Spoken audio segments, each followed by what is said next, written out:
बिस्मिल्लाहिर्रहमानिर्रहीम अस्सलाम वालेकुम। तो आज हम इंडस्ट्रियल प्रिपरेशन ऑफ फिनोल का पार्ट 2 पढ़ने वाले हैं। पार्ट 1 के अंदर आपको पता होगा हमने डॉस प्रोसेस को पढ़ा था। डॉस प्रोसेस का हमने रिएक्शन किया, मैकेनिज्म किया और उसके अंदर जो कुछ इंपॉर्टेंट पॉइंट्स थे उसको हमने क्लियर किया। तो आज हम इंडस्ट्रियल प्रिपरेशन ऑफ फिनोल का पार्ट 2 यानी कि उसका दूसरा प्रोसेस पढ़ने वाले हैं। उसका नाम है हुक प्रोसेस। हुक प्रोसेस को का दूसरा नाम भी है क्यूमीन प्रोसेस।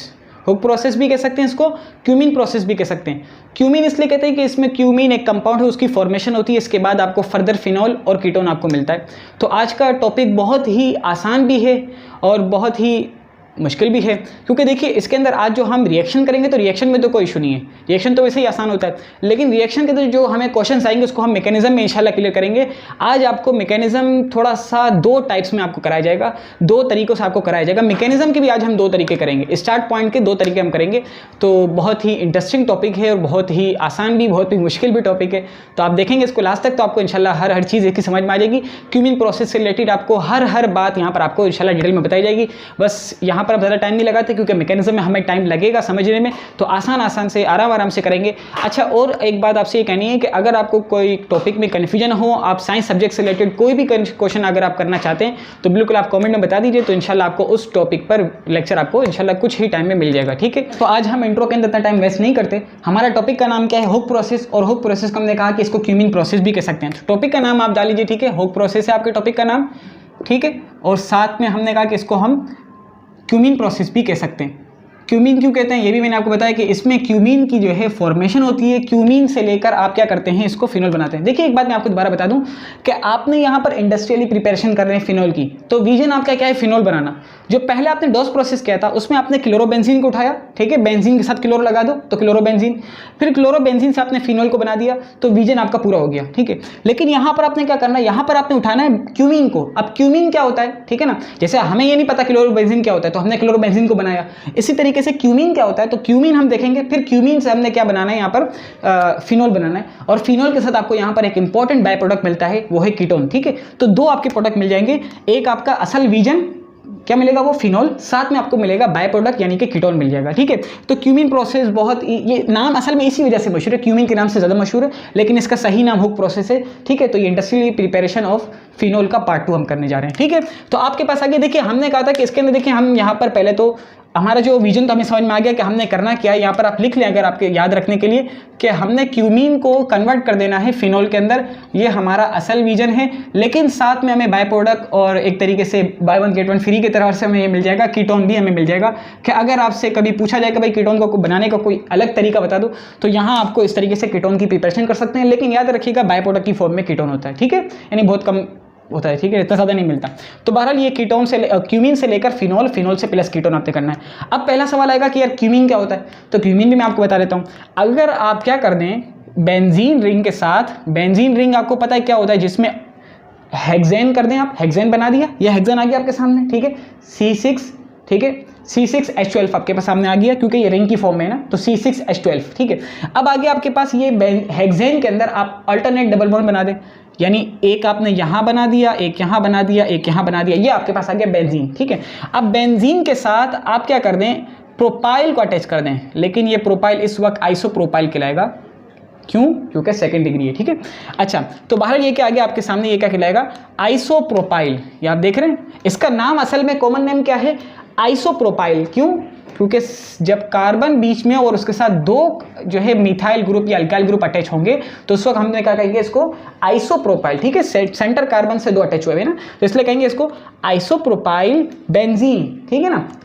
टर्मिनल कार्बन पर जब अटैच हो, आइसो इसलिए आता है, आइसो उस वक्त आता है जब टर्मिनल कार्बन पर अटैच हुआ कोई भी ब्रांच अटैच हुई भी हो, ठीक है ना। तो ये टर्मिनल कार्बन है, टर्मिनल कार्बन उसको कहते हैं जो सेकंड क्लास कार्बन हो। तो ये सारा आइसो के लिए मैं आपको नाम बता रहा था। तो ये आइसोप्रोपाइल इसका आ गया, और ये आ गया आपके पास आइसोप्रोपाइल, और ये अटैच किससे हुआ हुआ है, बेंजीन से अटैच हुआ हुआ है, तो इसे हम कहेंगे आइसोप्रोपाइल बेंजीन। ये इसका कॉमन नेम है, ठीक है। साथ में इसका एक और कॉमन नेम है जिससे ये मशहूर है, वो है क्यूमीन, ठीक है, क्यूमीन इसका नाम है। तो ये दो नाम आप याद रखिएगा, मे बी पॉसिबल कि आपसे ये जो है इस तरीके से किसी भी MCQ वगैरह में पूछ लिया जाए।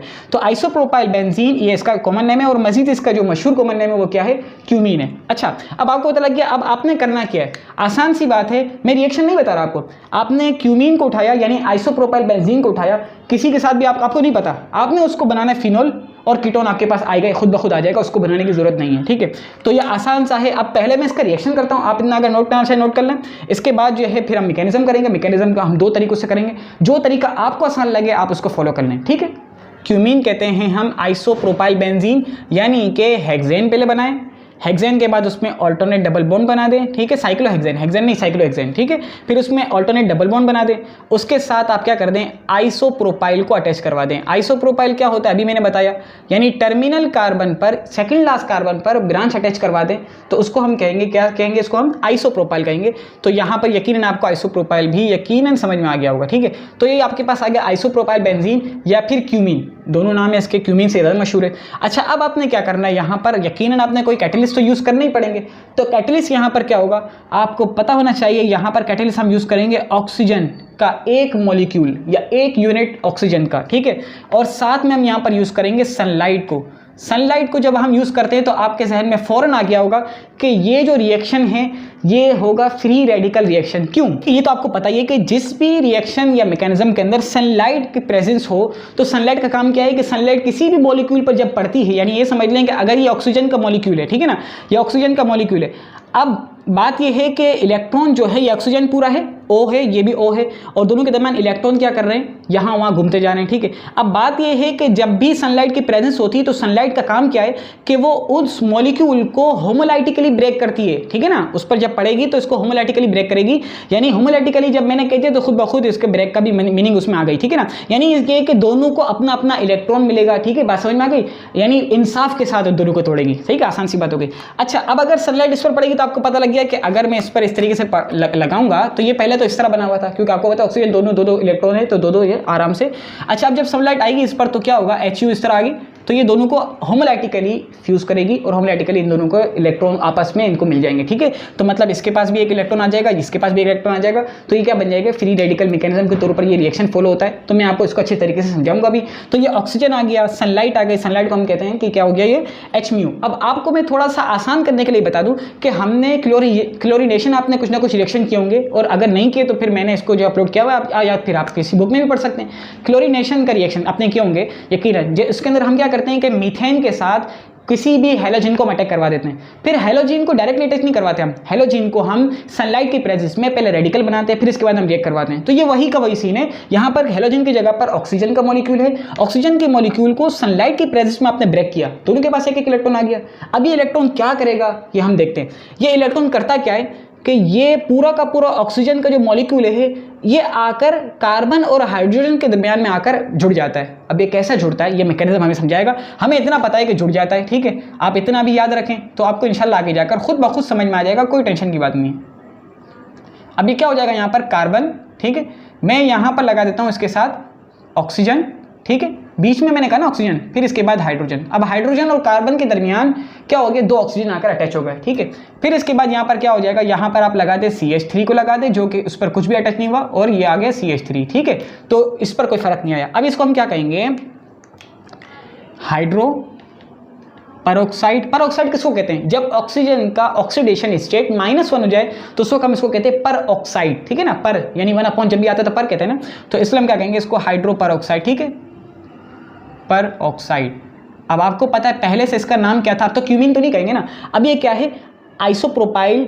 आइसोप्रोपाइल तो है ही ना, क्योंकि टर्मिनल कार्बन से ब्रांच अटैच हुई है, तो आइसोप्रोपाइल बेंजीन तो है ही, लेकिन साथ में अब ये क्या बन गया, हाइड्रो पेरोक्साइड, ठीक है, या हाइड्रोजन पेरोक्साइड, एक ही बात है, कोई मसला नहीं है।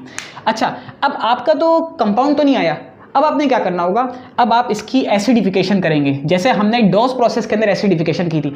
एसिडिफिकेशन का मतलब ये है कि आप उसको प्रोटॉन प्रोवाइड करेंगे, ठीक है। एसिड का काम क्या होता है, प्रोटॉन प्रोवाइड करना या प्रोटॉन को अपने पास से लूज कर देना, ठीक है। तो ये आप जब इसको प्रोटॉन प्रोवाइड करेंगे इस कंपाउंड को, तो ये कहलाएगी एसिडिफिकेशन।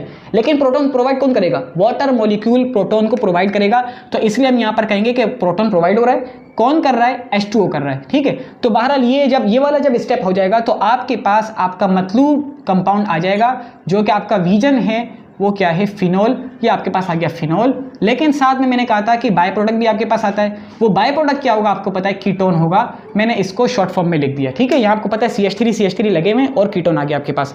एसीटोन कह दें या कीटोन कह दें, एक ही बात है। तो ये आपके पास इस तरह का रिएक्शन होगा।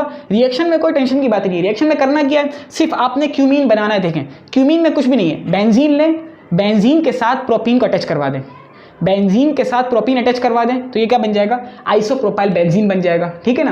क्यों, कैसे बनेगा, ऐसे बनेगा कि बेंजीन में आपको पता है C6H6 होते हैं, सही है। लेकिन जब आप इस पर प्रोपीन को अटैच करवाएंगे तो ये क्या होगा, उस वक्त ये इस सूरत में क्या होगा, प्रोपीन समझ ले ये है, ठीक है, ये प्रोपीन है। अब इसमें प्रोपाइल बनाने के लिए एक हाइड्रोजन की कमी है, तो क्या होगा कि जो बेंजीन है, बेंजीन में क्या है, C6H6 है। बेंजीन में कितने हैं, C6H6। लेकिन अभी फिलहाल आपको पता है कि बेंजीन के अंदर C6H5 है।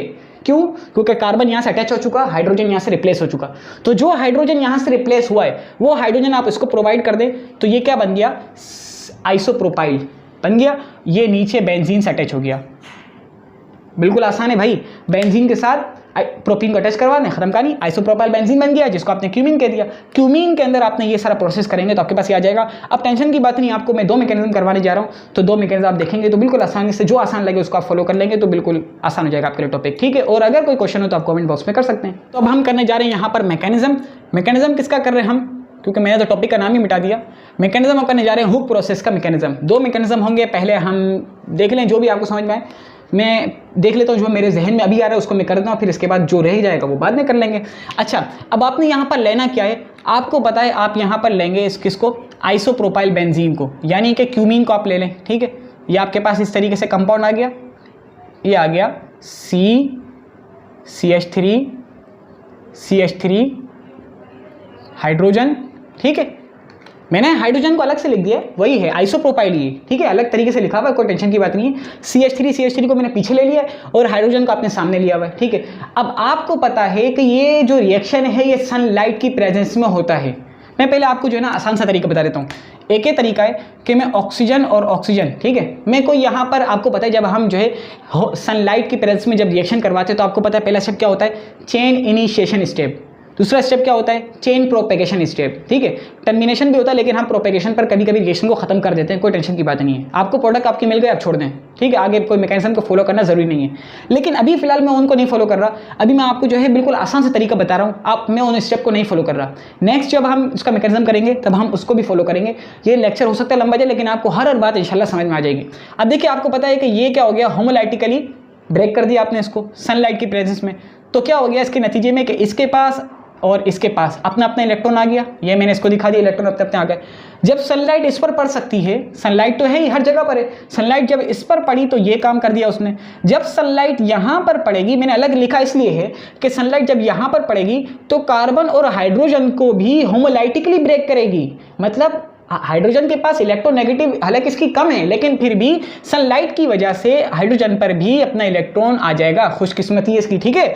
अच्छा, अब क्या हो गया कि जब ये दोनों भी टूट के ब्रेक हो गए, अब क्या होना चाहिए कि कार्बन के पास भी अपना इलेक्ट्रॉन एक आ गया, हाइड्रोजन के पास भी अपना इलेक्ट्रॉन आ गया। अब क्या सीन होगा, अब ये सीन होगा कि ऑक्सीजन के पास जो कि एक फ्री इलेक्ट्रॉन बाकी है, अब ये रेडिकल की फॉर्म में, तो ये जाकर भाई साहब अटैक करेंगे किस पर, ये अटैक करेंगे कार्बन पर, ठीक है, क्योंकि इसका तो काम ही है, ये अब जाकर उस पर अटैक करेगा।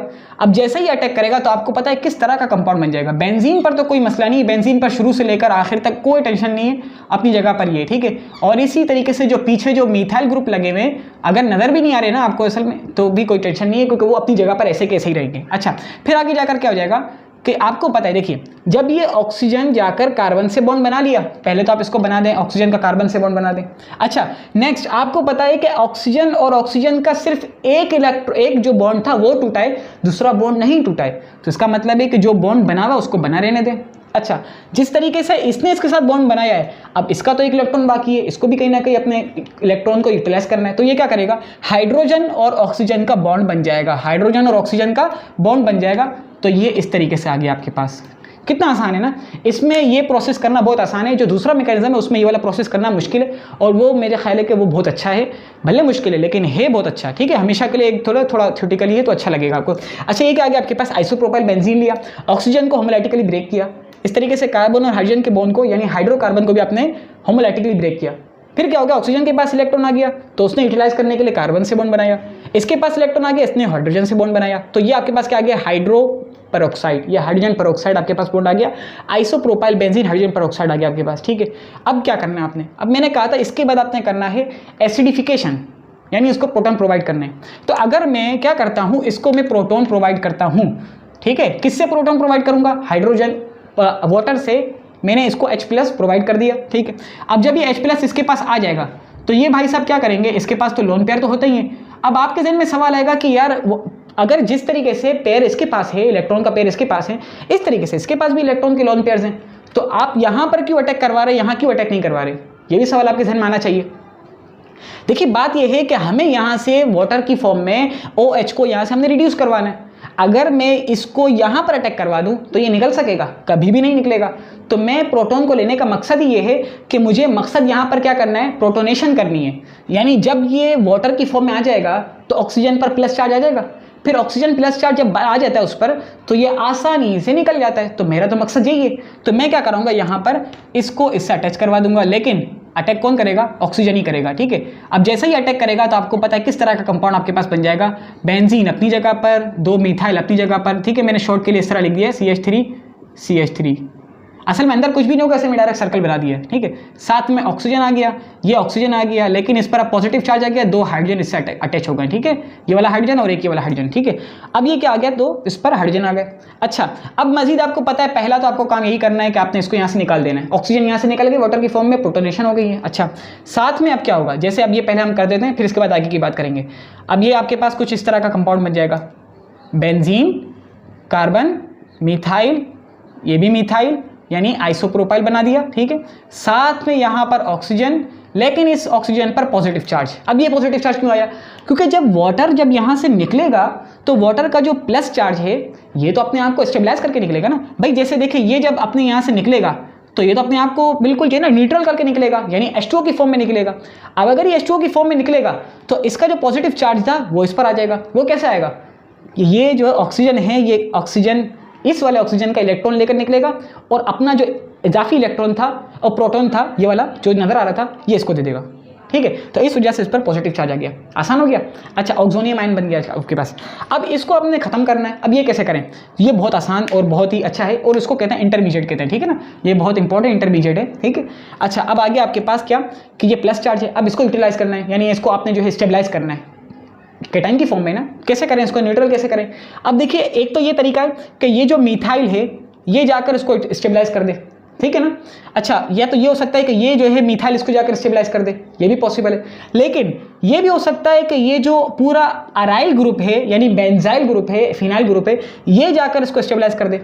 अब देखिए दो इसके रीज़न हो सकते हैं। ठीक है, अगर मैं कहूँ ये क्यों करेंगे आप, इसकी वजह ये हो सकती है, मैं कह रहा हूँ यही होगा। ठीक है, क्यों होगा, क्योंकि देखो आपको पता है कि अगर आप इस पूरे कंपाउंड को यहाँ पर अटैक कराओगे, बल्कि आपको सोचने की भी जरूरत नहीं पड़ेगी, ये खुद जाकर अटैच हो जाएगा। क्यों, क्योंकि ये जो आपके पास फिनाइल ग्रुप है इसकी electronegativity as compare to methyl, as compare to this methyl, दोनों मिथाइल के मुकाबले में इसकी इलेक्ट्रॉन नेगेटिविटी ज़्यादा है। तो इस वजह से ये इस ऑक्सीजन को पर ज़्यादा अटैक करेगा, है कि नहीं। तो ये क्या हो जाएगा, ये डायरेक्ट जाकर इस पर अटैक करेगा। दूसरा रीज़न क्या है, आपने देखिए जब भी आपने अटैक करवाएंगे तो आपने देखना होता है कि जब मैं इसको अटैच करवा दूंगा तो स्टेबिलिटी किस फॉर्म में आएगी। स्टेबिलिटी देखिएगा, जब भी आप फिनाइल को इससे अटैच करवाएंगे तो ज़्यादा स्टेबिलिटी आएगी, क्योंकि आपको पता है फिनोक्साइड बन जाएगा, और phenoxide as compare to methoxide के मुकाबले में ये क्या होता है, स्टेबल होता है। इसीलिए आपके पास जो कंपाउंड बनेगा वो ये वाला कंपाउंड बनेगा। आप देखिए इस तरीके से कर देंगे। ठीक है, फिनाइल, ठीक है, फिनाइल से आपने अटैच करवा दिया ऑक्सीजन, ऑक्सीजन के साथ ही आ गया कार्बन, कार्बन के साथ आ गया CH3 और ये आ गया CH3। अब आपको पता है कि अब जो पॉजिटिव चार्ज है वो इस पर आ गया, यानी आपके पास अब बन गया कार्बोकेटाइन। ठीक है, कार्बोकेटाइन बन गया। ठीक है, बात समझ में आ गई। ये पूरा का पूरा बेंजाइल या फिनाइल ग्रुप ये जाकर अटैच हो गया। अब आपके पास बन गया क्या, कार्बोकेटाइन बन गया। अब इस कार्बोकेटाइन के पॉजिटिव चार्ज को भी हमने खत्म करना है, ये तो पॉजिटिव चार्ज शिफ्ट हो जा रहे हैं ना, हमें खत्म करना है, आस्ते आस्ते खत्म हो जाएगा, टेंशन नहीं है इसमें। अब यहाँ पर क्या करेंगे आप, यहाँ पर आप करेंगे वाटर मॉलिक्यूल की एडिशन करेंगे। ठीक है, ये वाटर मॉलिक्यूल आपने लिया, आपको पता है कि वाटर मॉलिक्यूल में ऑक्सीजन पर क्या होते हैं, लोन पेयर्स होते हैं, वही वाली बात है। तो ऑक्सीजन क्या करेगा, इसके इलेक्ट्रॉन को पर, यानी उसको तो चाहिए, प्रोटॉन चाहिए ना, उसके पास इलेक्ट्रॉन तो पड़े हुए, ये जाकर डोनेट कर देगा। ये बस ऐसा ही है, डोनेट तो कर देता है फिर दोबारा गरीब हो जाता है ये। तो अब बहरहाल क्या बन जाएगा आपके पास, ये आ गया बेंजीन, ठीक है, बेंजीन के साथ ऑक्सीजन, मैं यहाँ बना रहा हूँ कार्बन, अब आ गया कार्बन के साथ ऑक्सीजन प्लस हाइड्रोजन और हाइड्रोजन, लेकिन पॉजिटिव चार्ज वाला, ये वाटर आपने अटैच किया है ना, तो इस वजह से ऑक्सीजन पर पॉजिटिव चार्ज आ गया। साथ में यहाँ पर आपको पता है कि 2 आपके लगे हुए मिथाइल ग्रुप लगे हुए, जो लगे ही रहेंगे, उसको कोई टेंशन नहीं है, ठीक है, ये लगे हुए यही लगे हुए, कोई आगे कुछ नहीं हो रहा है इसमें। आगे जाए क्या करेंगे, अब क्या हो सकता है, अब ये हो सकता है कि ये ऑक्सीजन पर जो पॉजिटिव चार्ज आया है, इसका एक तरीका ये है कि ये अपने हाइड्रोजन को यहाँ से निकाल दे, ठीक है, तो हम ये कर लेते हैं, हम यहाँ से इसके हाइड्रोजन को निकाल देते हैं, क्योंकि ये मुमकिन है ना, ये अपने हाइड्रोजन को यहाँ से निकाल दे, जो कि एक प्रोटॉन की फॉर्म में निकाल दे। ऑक्सीजन पर पॉजिटिव चार्ज आ गया, उसको इलेक्ट्रॉन की ज़रूरत है, अब ये हाइड्रोजन जो कि अटैच हुआ है उसको निकाल दे और इसको प्रोटॉन की फॉर्म में निकाल दे, उसका इलेक्ट्रॉन से अपने आप को स्टेबलाइज कर ले, ठीक है, तो हम इस तरह कर लेते हैं, बेंजीन रिंग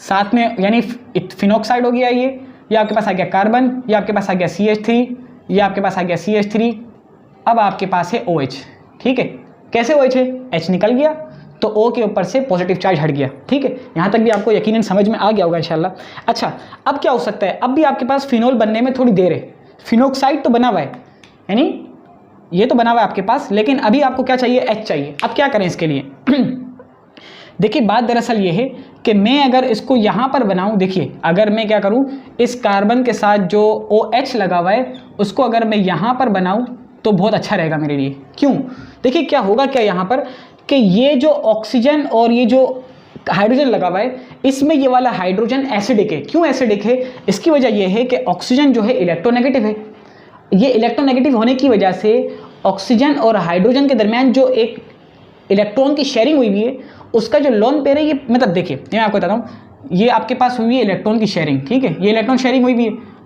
ऑक्सीजन और हाइड्रोजन के दरमियान। अब ये इलेक्ट्रॉन की शेयरिंग जो है, इसका जो डेंसिटी होगी ना, वो ऑक्सीजन की तरफ जाएगी, क्योंकि ऑक्सीजन की तरफ इसलिए जाएगी कि उसकी इलेक्ट्रोनेगेटिविटी ज़्यादा है, तो इस वजह से हाइड्रोजन क्या है, एसिडिक है, हाइड्रोजन एसिडिक है ना। अब ये क्या होगा, यहाँ से एसिडिक हाइड्रोजन है, ये आसानी से निकल सकता है। अब अगर ये निकलना चाहे तो कैसे निकलेगा, कोई ऐसी रीज़न तो होना चाहिए ना, मैं ऐसे निकाल दूँ तो आपके जहन में सवाल आएगा। तो देखिए यहाँ पर बात ये है कि ये जो आपके पास जो फिनाइल के साथ जो O अटैच हुआ है, इसके पास लोन पेयर मौजूद है, क्योंकि इसने सिर्फ और सिर्फ 2 बॉन्ड बनाए हुए हैं, जो कि अभी नॉर्मल स्टेट में। तो मतलब ये है कि ये इसको अपने पास खींच सकता है कि नहीं है, ये इसको अपने पास खींच सकता है। जब ये अपने पास हाइड्रोजन को खींचेगा तो पॉजिटिव चार्ज आएगा, आपके जहन में सवाल आएगा, पॉजिटिव चार्ज आएगा तो फिर दोबारा क्या इसको दोबारा हाइड्रोजन को निकालेगा, नहीं, ऐसा नहीं है। जब भी अपने पास हाइड्रोजन को खींचेगा तो फिर ये क्या करेगा, यहाँ से कार्बन को अपने पास से मूव करवा देगा, छोड़ देगा, ठीक है, कार्बन को अपने पास से हटा देगा। तो आपके पास देख लें क्या बन जाता है, ये आपके पास आ गया फिनोल, इतना तो आपने समझ लिया, ठीक है। यहाँ से जब इसने अपने पास से इसको छोड़ दिया, प्रोटॉन की फॉर्म में छोड़ेगा ये, ठीक है, मैं दोबारा इससे ब्लैक से दिखाता हूँ कि ऑक्सीजन ने इसको छोड़ा, कैसे छोड़ा, इसलिए छोड़ा कि ये जो बेंजीन के साथ जो ऑक्सीजन अटैच हुआ है, इस ऑक्सीजन ने एसिडिक हाइड्रोजन को अपने पास एब्स्ट्रैक्ट कर लिया, क्योंकि उसके पास लोन पेयर मौजूद थे, तो ये आपके पास फिनोल तो आ गया, ठीक है। लेकिन आपको पता है कि यार यहाँ पर तो कार्बन भी अटैच हुआ है, तो नहीं, ऑक्सीजन के साथ कार्बन भी था, तो मैंने आपको बता दिया कि जैसे ही ये इसको अपने पास खींचेगा तो यहाँ से ये कार्बन के साथ जो बॉन्ड बना हुआ है इसको ये तोड़ देगा और कार्बन और ऑक्सीजन का बॉन्ड टूट जाएगा, ठीक है। तो ये देख लीजिए कार्बन, ठीक है, साथ में ऊपर है ऑक्सीजन और यहाँ पर है CH3, यहाँ पर है CH3, लेकिन ऑक्सीजन पर भी अभी नेगेटिव चार्ज मौजूद है। क्यों मौजूद है, क्योंकि उसने हाइड्रोजन को अपने पास से हटा दिया है, तो हाइड्रोजन का इलेक्ट्रॉन उसके पास ज़्यादा आ गया है, तो इसलिए उसमें नेगेटिव चार्ज है। अब ये नेगेटिव चार्ज अपना कहाँ यूटिलाइज करेगा, आपको अब अपना प्रोडक्ट नज़र आ गया होगा, आहिस्ते आहिस्ते ये अपना नेगेटिव चार्ज यूटिलाइज कर देगा, यानी ये यहाँ पर डबल बॉन्ड बना लेगा। अब डबल बॉन्ड बनने के नतीजे में क्या हो जाएगा आपको पता है, ऑक्सीजन CH3 CH3, ये आपके पास बन गया एसीटोन। टेंशन नहीं लगे, मैं आपको दोबारा बताता हूँ, ठीक है। फिर इसके बाद हम इसका दूसरा प्रोसेस भी करेंगे। हमने ये क्या लिया, क्यूमीन लिया। क्यूमीन क्या होता है, आइसोप्रोपाइल के साथ बेंजीन को अटैच करवा दें तो ये बन गया क्यूमीन। क्यूमीन के साथ आपने लिया ऑक्सीजन का मॉलिक्यूल, दोनों को होमोलैटिकली ब्रेक किया, इसको भी ब्रेक किया और इसको भी ब्रेक किया। इसके पास इलेक्ट्रॉन आ गया, इसके पास भी इलेक्ट्रॉन आ गया, दोनों को आपने अटैच करवा दिया। इसके पास इलेक्ट्रॉन, इसके पास इलेक्ट्रॉन, दोनों को अटैच करवा दिया, तो ये बन गया आपके पास हाइड्रोजन पेरोक्साइड बन गया, ठीक है। ये हाइड्रो, ये पेरोक्साइड। पेरोक्साइड क्यों कहा, क्योंकि ऑक्सीजन का जब स्टेट -1 हो जाए तो हम कहते हैं पेरोक्साइड, ठीक है। अच्छा, फिर इसके बाद यहाँ से लेकर आप यहाँ पर आ गए, नीचे आ गए, ठीक है। तो यहाँ पर क्या हो गया आपके पास, आपको पता है, देखिए यहाँ पर भी एसिडिफिकेशन करने जा रहे हैं, यानी वो H प्लस आप इसको प्रोवाइड करने जा रहे हैं। तो जब इसको प्रोवाइड करेंगे तो आपके जहन में सवाल आएगा यहाँ करूँ या यहाँ करूँ, तो हमें तो यहाँ से वाटर मॉलिक्यूल की फॉर्म में इसको निकालना है, तो इसलिए हम इसको यहाँ पर प्रोवाइड करेंगे। ठीक है, जब इसको आपने यहाँ पर प्रोवाइड कर दिया तो ये बन गया वाटर मॉलिक्यूल, लेकिन अब ये प्रोटोनेट हो गया, इस पर पॉजिटिव चार्ज आ गया। जब ये प्रोटोनेट हो जाए तो ये क्या करता है, वाटर मॉलिक्यूल की फॉर्म में निकल जाता है, अपना पॉजिटिव चार्ज अपने से अटैच हुए को देकर चले जाता है। नॉर्मली कार्बन होता है तो कार्बन को दिया जाता है, लेकिन अभी ऑक्सीजन है तो ऑक्सीजन को दिया जाएगा, तो ये ऑक्सीजन को अपना पॉजिटिव चार्ज दे गया। अब ऑक्सीजन को स्टेबलाइज करने के लिए हमने क्या किया, हमने सोचा कि यार अल्काइल इसको दे दे, दोनों अल्काइल में से कोई एक इसको डोनेट कर दे, नहीं हुआ। हमने कहा भाई ये जाएगा फिनाइल जाएगा। क्यों जाएगा फिनाइल, इसलिए कि फिनाइल का electronegativity as compare to methyl दोनों मिथाइल के मुकाबले में ज़्यादा है, इसीलिए फिनाइल खुद जाकर जल्दी से अटैक कर लेगा, आपको सोचने का भी टाइम नहीं देगा। तो बहरहाल जाकर अटैक हो गया। अच्छा, जब ये जाकर अटैक हुआ तो अब इस कार्बन पर पॉजिटिव चार्ज आ गया, ये बन गया कार्बोकेटाइन। अब इसके लिए हम क्या करें, इस पर हमने दोबारा वाटर मॉलिक्यूल अटैक करवा दिया, क्योंकि वाटर मॉलिक्यूल के ऑक्सीजन पर तो लोन पेयर होता ही है ना, वो तो डोनेट करने के लिए तैयार है, लेकिन वो डोनेट करने के बाद रोता है, यानी उस पर पॉजिटिव चार्ज आ जाता है। ठीक है, इसने डोनेट तो कर दिया, लेकिन उसने और कार्बन से उसने पॉजिटिव चार्ज भी हटा दिया, लेकिन उस पर अब क्या आ गया, पॉजिटिव चार्ज आ गया। अब क्या करें, अब उस पॉजिटिव चार्ज को हटाने के लिए एक ही आसान सा तरीका है कि ऑक्सीजन और हाइड्रोजन के दरमियान जो बॉन्ड बना हुआ है, ऑक्सीजन हाइड्रोजन को अपने पास से निकाल दे। निकाल दिया इसने, ये आ गया आपके पास नॉर्मल स्टेट में आ गया। ये देख रहे हैं आप, ये आपके पास क्या आ गया, नॉर्मल स्टेट में आ गया। ठीक है, ये देख रहे हैं आप, मैं इसको फिलहाल मिटाता नहीं हूँ। ठीक है, आप इसको देखें, ये के बाद क्या आ गया, OH, यानी ये देखें यहाँ से जब मैं हाइड्रोजन को हटा दिया तो अब इस पर पॉजिटिव चार्ज आ गया, ये आपके पास कंपाउंड बन गया। ठीक है ना, तो ये नॉर्मल स्टेट थी इसकी, मैं दोबारा बना देता हूँ ताकि गड़बड़ ना हो, अगर आपको नोट करना हो तो। ठीक है, अच्छा, जब इसकी नॉर्मल स्टेट में आ गया ये, फिर इसके बाद क्या सीन हुआ कि यहाँ मैंने कहा कि अब ये जो दो ऑक्सीजन और हाइड्रोजन है, यानी ये वाला जो ऑक्सीजन और हाइड्रोजन है, अब इसमें हाइड्रोजन एसिडिक हुआ है, और आपको फिनोल बनाने के लिए वैसे भी ऑक्सीजन के लिए हाइड्रोजन की जरूरत पड़ी है। तो इस ऑक्सीजन ने इस एसिडिक हाइड्रोजन को अपने पास एक्सट्रैक्ट कर लिया, जिसके नतीजे में फिनोल बन गया। जैसे ही इसने अपने पास एक्सट्रैक्ट किया तो इस पर पॉजिटिव चार्ज आता। क्यों, क्योंकि वो एक नया बॉन्ड बनाने जा रहा है और एक पुराना बॉन्ड बना हुआ है, बल्कि दो पुराने बॉन्ड बने हुए हैं। फिनोल के लिए आपने क्या कर दिया, कार्बन से इसका बॉन्ड तोड़ दिया और कार्बन अलग हो गया। अब जब कार्बन अलग हो गया तो फिर क्या सीन हुआ, देखिए, फिर आपको पता है कि यार अब कार्बन पर भी इलेक्ट्रॉन अपने बल्कि प्रोटॉन है। क्यों, क्योंकि उसने जो है ऑक्सीजन से बॉन्ड तोड़ा है, तो ऑक्सीजन ने इसका इलेक्ट्रॉन लेकर इसको छोड़ा है, तो पॉजिटिव चार्ज है, इस पर दिखाने की जरूरत नहीं है, कोई टेंशन की बात नहीं है। अच्छा, लेकिन ऊपर ऑक्सीजन ने हाइड्रोजन को अपने पास से लीव भी तो किया था ना, एक ने लीव किया, एक ने ले लिया उसको। ठीक है, तो लीव करने के नतीजे में उसके पास नेगेटिव चार्ज उसने अपना यूटिलाइज करने के लिए डबल बॉन्ड बना दिया, जिसकी वजह से आपके पास बन गया एसीटोन और साथ में फिनोल बन गया। बस अब हम एक और इसका प्रोसेस करने जाते हैं, वो मैं उसका जो है ना स्टार्टिंग का प्रोसेस, बाकी आगे जाकर तो सेम टू सेम है, लेकिन जो ये जो बनता है ना, इसके लिए मैं आपको एक और प्रोसेस बताने जा रहा हूँ, वो अगर आपको सही लगे तो वो यूज़ कर लीजिएगा। ठीक, अच्छा जी, आप भी थक गए होंगे, तो मैं जो है इंशाल्लाह इसको बहुत शॉर्ट में करने की कोशिश करता हूँ, है बहुत इंपॉर्टेंट, इसलिए मेरा कराना ज़रूरी है। अच्छा जी, तो अब हम यहाँ पर क्या करने जा रहे हैं, वही हम यहाँ पर करने जा रहे हैं। क्या करने जा रहे हैं मुझे भी याद नहीं आ रहा। हाँ, क्यूमीन से हम बनाने जा रहे हैं फिनोल को ना। अब क्यूमीन को तो आपको पता है भाई, क्यूमीन आपने उठाया यहाँ से, ठीक है, क्यूमीन आपने ये लिया, साथ में आपने ये लगा दिया आइसोप्रोपाइल CH3। अब मैं इसको थोड़ा अच्छे से लिख दूँ ना, ताकि मुझे तो मैकेनिज्म करके दिखा रहा होगा ना आपको। तो ये आ गया C, ये आ गया H, ये आ गया CH3, ये भी आ गया CH3। ठीक है भैया, अब आपने क्या कर दिया भाई, ये आपने पहले क्या कहता है, होमोलाइटिकली फ्यूजन कहता है ना। अब यहाँ पर आपने क्या करना है, यहाँ पर आप किसी भी, देखिए समझ लें, मैं यहाँ पर ले लेता हूँ मीथेन को ले लेता हूँ। ठीक है, आपको पता है ये मीथेन है, मीथेन में से CH3 को मैं इस तरह लिखता हूँ और H को मैं अलग से लिखता हूँ, और इस पर मैं होमोलाइटिकली इस पर ब्रेक कर देता हूँ, इसको ब्रेक डाउन कर दिया। जब होमोलाइटिकली ब्रेक डाउन होगा तो क्या मतलब है कि दोनों क्या होंगे, रेडिकल की फॉर्म में आएंगे। यहाँ पर जो CH3 है ये रेडिकल की फॉर्म में आएगा, उस पर नेगेटिव चार्ज आएगा, और सॉरी इस पर क्या आएगा, इलेक्ट्रॉन, फ्री इलेक्ट्रॉन इस पर बच जाएगा। ठीक है, तो अगर मैं इसको इस तरह नॉर्मली यूँ लिख दूँ R रेडिकल, तो भी आप कहेंगे सही है, एक ही बात है, मिथाइल लिख दो, मिथाइल रेडिकल लिख दो, या फिर इसको इस तरीके से R रेडिकल लिख दो। तो मैंने इसको इस तरीके से लिख दिया। अब ये क्या बात है कि ये भाई सब जाएंगे और यहाँ से जाकर इसको अपने पास खींच लेंगे, किसको, इस हाइड्रोजन को अपने पास खींच लेंगे, जिसके नतीजे में आपको पता है क्या बन जाएगा, बेंजीन रिंग अपनी जगह पर शुरू से लेकर आखिर तक, इसको कोई टेंशन नहीं है। ये मिथाइल ग्रुप दोनों के दोनों अपनी जगह पर, ठीक है। साथ में यहाँ पर आ गया अब रेडिकल फॉर्म। क्यों, क्योंकि जब ये रेडिकल, देखो इसके पास दो इलेक्ट्रॉन तो है नहीं कि ये हाइड्रोजन को प्रोटॉन की फॉर्म में ले ले, ऐसा तो है नहीं। तो यहाँ पर भी जो ब्रेकडाउन होगा रेडिकल की वजह से, यहाँ पर भी ब्रेकडाउन क्या होगा, होमोलाइटिकली ब्रेकडाउन होगा। इसका मतलब है कि कार्बन के पास कोई नेगेटिव चार्ज नहीं आएगा, कार्बन के पास सिर्फ अपना इलेक्ट्रॉन आएगा, ठीक है। साथ में आपको पता है क्या बन जाएगा, H और R, यानी कि मीथेन बन जाएगा। जैसे कि अगर मैं कहूँ कि CH3 मिथाइल रेडिकल था तो H मिलने की वजह से अब ये बन गया मीथेन, ठीक है। ये आपके पास आगे बाय प्रोडक्ट आ गई। ये समझ में आ गया आपको बात। अच्छा, अब आप क्या कर दें, अब आप यहाँ पर इसको प्रोवाइड कर दें क्या चीज़, ऑक्सीजन का मॉलिक्यूल O2 प्रोवाइड कर दें, ठीक है ना। अब जब आप इसको O2 को प्रोवाइड करेंगे यहाँ पर, तो O2 जाकर इससे अटैच हो जाएगा। किस तरह हो जाएगा अटैच, ये आपने बना दिया बेंजीन रिंग, ये आ गया आपके पास CH3, साथ में आ गया आपके पास ऑक्सीजन, ठीक है भाई। अब यहाँ पर तो एक ही बॉन्ड होना चाहिए था और यहाँ पर ये आ गया डबल बॉन्ड।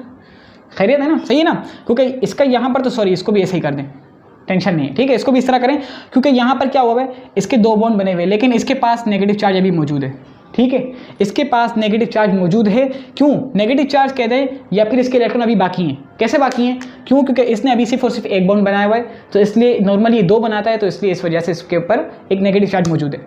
अब क्या होगा, अब यहाँ पर यह होगा कि मैं इसको दोबारा से मिटाता हूँ और दोबारा से मैं इसको यहाँ बनाता हूँ। वजह सिर्फ और सिर्फ ये है ताकि आपको बात समझ में आ जाए। मैं इसको यहाँ बना रहा हूँ, इसको मैं इस तरफ बना रहा हूँ, ठीक है। देखिएगा बेंजीन है यहाँ पर आपके पास, ये आ गया CH3, ये भी आ गया CH3, ठीक है। लेकिन यहाँ पर आपको पता है कि ऑक्सीजन, ये वाला ऑक्सीजन, इस पर नेगेटिव चार्ज मौजूद है। क्या वजह है, अभी बताया मैंने कि इसने दो बॉन्ड की जगह पर एक ही बॉन्ड बनाया हुआ है, हालांकि नॉर्मल स्टेट में दो बनाता है। अच्छा, अब क्या होगा, अब इसके अंदर थोड़ी हैरानकुन बात है कि यहाँ पर देखिए, जब भी आप किसी भी कंपाउंड या किसी भी रिएक्टेंट को लेते हैं तो उसको ज़रूरी नहीं कि उसका एक ही यूनिट को आप यूज़ करें। आपके पास एक और यूनिट इसका पड़ा हुआ है, किसका, क्यूमीन का। क्यूमीन दोबारा उठाएं, यहाँ से आप क्यूमीन को लें, इसका कार्बन CH3 और यहाँ पर इसके पास है हाइड्रोजन। इस तरह लिखा हुआ था ना, मैंने इसी तरह इसको लिख दिया। अब ये नेगेटिव चार्ज जाकर हाइड्रोजन को अपने पास एब्स्ट्रैक्ट करेगा, ये नया तरीका लिखने का। अच्छा, तो ये आपके पास किस तरह आ जाएगा, ये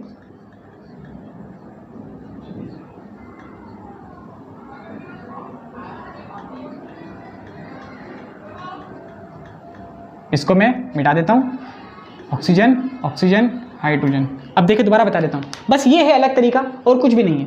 ये आपके पास आगे देख लीजिए, ये क्या है, क्यूमीन है। क्यूमीन R रेडिकल को आपने रिएक्ट करवाया, क्यों करवाया, आप बोलेंगे R रेडिकल कहाँ से आया। मैंने कहा भाई मैंने मीथेन ले लिया, और मीथेन तो गैस है तो मौजूद होती है हमारी उसके अंदर। तो ये मीथेन गैस ने क्या किया, ये रेडिकल की फॉर्म में हाइड्रोजन को अपने पास एब्स्ट्रैक्ट कर लिया, खींच लिया, जिसकी वजह से ये क्या बन गया, मीथेन बन गया दोबारा, ठीक है। लेकिन इसको ये रेडिकल बना दिया, कैसे बनाया दोबारा, इसमें भी होमोलाइटिकली फ्यूजन हुआ है, ठीक है। तो ये क्या आ गया आपके पास, रेडिकल आ गया, प्रोपाइल रेडिकल आपके पास फॉर्म में आ गया, ठीक है। अब ये प्रोपाइल रेडिकल के साथ जब आप ऑक्सीजन को अटैच करवाएंगे तो क्या बनेगा आपको पता है, ऑक्सीजन, लेकिन एक नेगेटिव चार्ज आएगा। अगर हम यहाँ पर आप कहें कि मैं यहाँ पर बॉन्ड बना दूँ, तो आपको पता है इस ऑक्सीजन में तो फिर इतनी एबिलिटी नहीं है, क्योंकि इसके तो दो बॉन्ड बने हुए हैं।